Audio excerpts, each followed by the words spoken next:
பாருங்கள், சதுரகிரி 8:30 மணிக்கு இருக்காருங்க, 30 கிலோ வெயிட்டு. ஆனால் என் கூட வந்துட்டார். இது மினிமம் 30 கிலோ தூக்கிட்டு இப்போ இறங்கிடுவீங்க, வேலை சீக்கிரம் இறங்கிடுவீங்க. ஆமாம். ஒரு நாள் எத்தனை வாட்டி ஏறி இறங்குங்கண்ணா?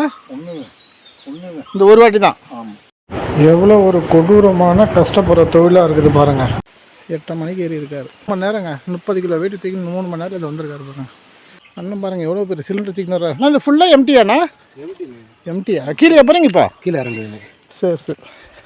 எவ்வளோ பெரிய எம்டி சிலிண்டர் தூக்கின்னு இப்போ கீழே இறங்குறாரு பாருங்கள், அடிவாரத்துக்கு. அதாங்க நம்ம 8:30 மணிக்கு 8:50 8:30 கிளம்புனுங்களா. அந்த பண்டைய முக்கால் கரெக்டாக ஒரு 3.5 மணி நேரம் வச்சுங்க. இங்கே வந்தீங்கன்னா எல்லா கடைங்களும் இருக்குது பாருங்கள்.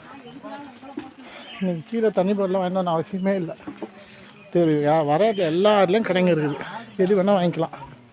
அதே மாதிரி ஒரு முக்கியமான விஷயம் சொல்கிற பாருங்க, நீங்கள் எழும்பூர்லேருந்து வந்தாலும் சரி, தாம்பரத்துலேருந்து வந்தாலும் சரி, ஸ்ரீவில்லிபுத்தூர்லனா கொஞ்சம் கிட்ட, இல்லை சிவகாசி வரைக்கும் தான் சில டைம் டிக்கெட் காரணம் சிவகாசி கூட போட்டுக்கலாம்.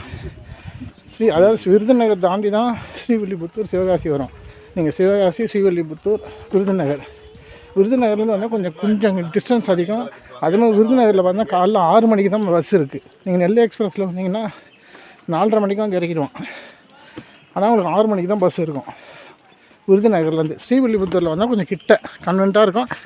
விருதுநகர் வந்து தான் வந்தேன், ஒரு தகவலுக்காக உங்களுக்காக சொல்கிறேன். அதேமாதிரி 364 அலோடு.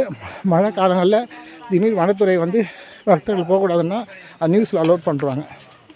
மற்றபடி 365 நாள் சதுரகிரி அலோட் பண்ணுறாங்க. நன்றி, வணக்கம்.